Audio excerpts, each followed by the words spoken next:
Magandang umaga po sa ating lahat, mga kapatid. Magandang umaga po, Father. Tayo po ngayon ay nasa araw ng Biyernes, ika-20 linggo sa karaniwang panahon, pag-alaala sa Santo Papa, si San Pio ika-10. Kung aalamin natin ang kanyang buhay, napakaganda ang kanyang ipinakitang halimbawa at ang kanyang parabang ipinaglaban. Para sa kanya, ang kanyang pinakamisyon, pag-isahin ang lahat kay Kristo. Sa kanyang pamumuno bilang Santo Papa, ito ang naging kanyang misyon.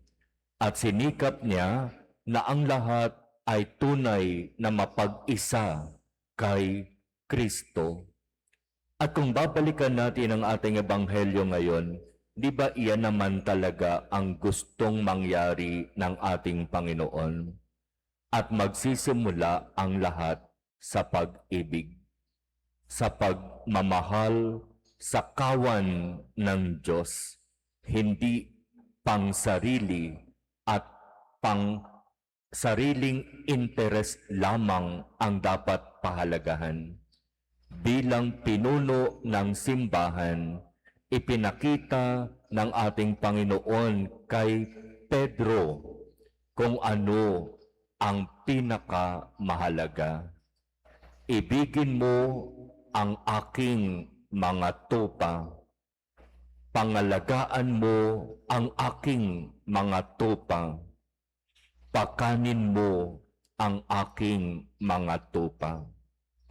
Iyan ang misyon na ipinagkatiwala ng ating Panginoon kay Pedro, ang kauna-unahang Santo Papa.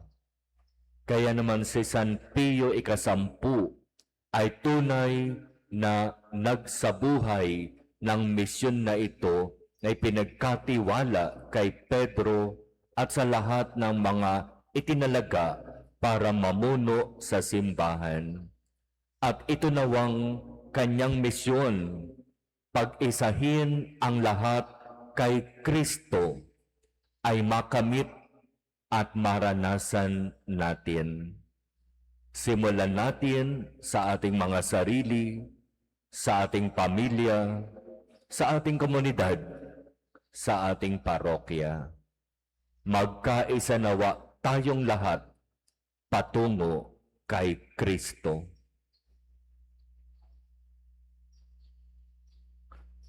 Amen.